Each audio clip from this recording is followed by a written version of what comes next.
What's going on, everybody? It's your boy Shuggy from Shook Earth Media, and today we're going to do something a little different. We're going to talk about the whole Kevin Smith situation and the Masters of the Universe, and just why I think it's actually okay to lie about your upcoming stories.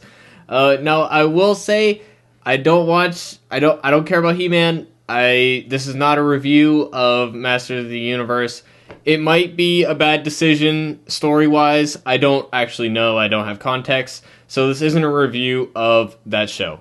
But just in general, I wanted to talk about lying about your movies and why it's actually okay.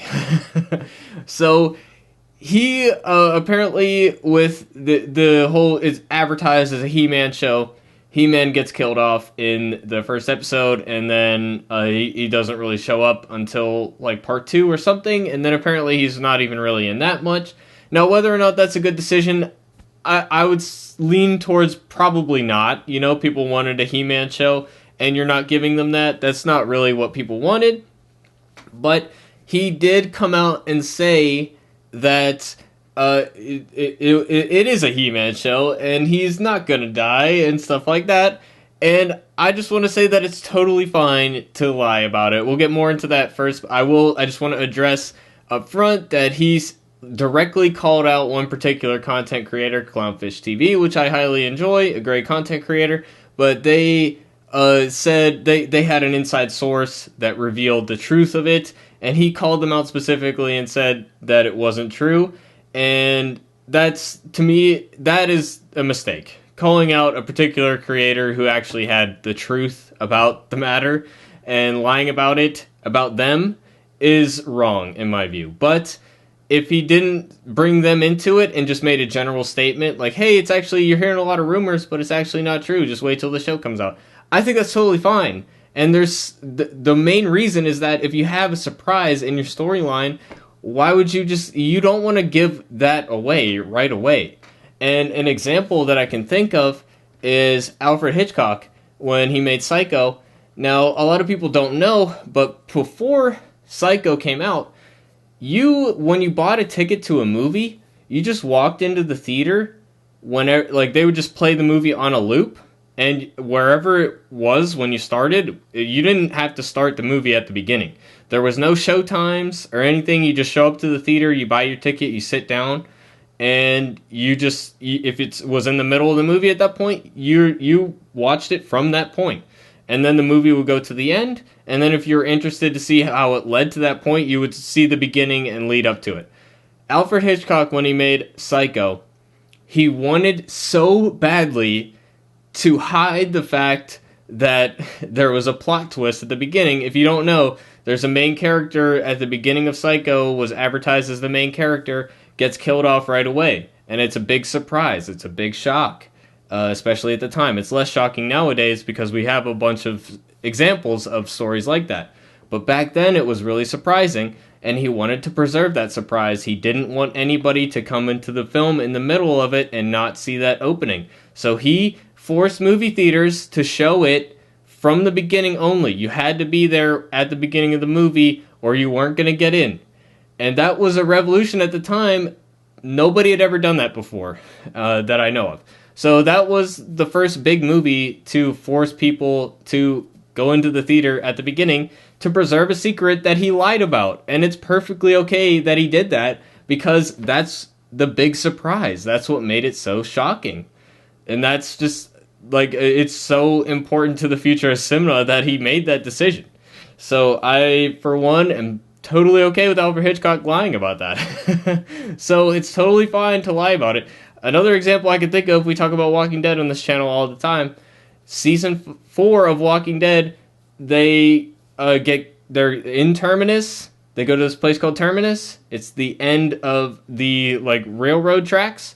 And then there's all these signs that say, come to Terminus, it's a safe place. And then they show up there, and they get forced into cages. And at the end of, they had this talk show after Walking Dead called Talking Dead. And on Talking Dead, the showrunner at the time, he was on the show, and they asked him straight up, because at that point in the comics, there's a cannibal group. They asked him straight up, are they cannibals? Is Terminus cannibals? And I believe it was Scott Gimple who said, you guys know you're drawing inferences from where the comic was at this point, and you might think that they're cannibals, but they're actually not cannibals. Spoiler alert, they were totally cannibals. He was totally just lying and fucking with you. And that's totally fine. It was great. I actually prefer that if he just gave away the secret, it would have made it less interesting when they came back. And when that season 5 premiere is one of the best episodes, so it wouldn't have been a great idea to just spoil what they had in store for that. So I think it's totally justified to, if you have this big surprise, especially one towards the beginning of a show or a movie, if there's this big surprise, you don't want to give that away right away. Another example would be the first Assassin's Creed. Assassin's Creed, for those who don't know, is actually a science fiction series about a piece of technology that can extract genetic memories so that you can relive the memories of your ancestors. That is the core premise of Assassin's Creed. Now, this was not in any of the advertising. It was a big surprising plot twist to start off the beginning of the game.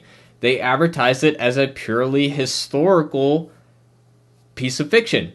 And lo and behold, it's a science fiction story. And that was a big surprise that breaks off the game. And they essentially lied about it in the marketing by hiding that fact. And I think it was totally smart of them not to reveal that in the marketing. It was very smart, and you could view it as a lie, and it might be, and that's fine. So with the Kevin Smith thing, the only thing I have an issue with is him calling out Clownfish TV and specifically calling them a liar when they obviously weren't.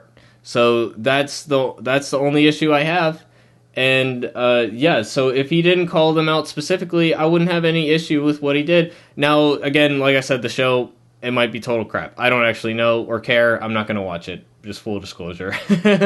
But I mean, it seems like it wasn't a good decision, but I don't know enough about He-Man. I don't know enough about any of that. Now, he did lie about being a fan of it.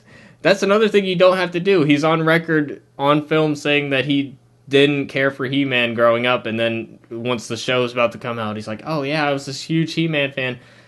That's not cool. But lying about the story itself to preserve the surprise, I have no issue with that. So I just thought this was an interesting topic, guys, and let me know what you think in the comments down below. If you agree, disagree, let me know what you think about the He-Man show. I don't really care about it, honestly. I have nothing against it. I just, I never watched He-Man as a kid, so it's not for me, right? Or I don't know. It seems like it's not really for He-Man fans either, now is it? So who's it for? I don't know. Anyways, I just, I had this idea for a video, so let me know what you guys think in the comments down below. If you like these commentary videos, hit that sub button and hit like if you like this video, and I hope to see you on the next one. Peace out, everyone. Thanks for watching. Have a good one.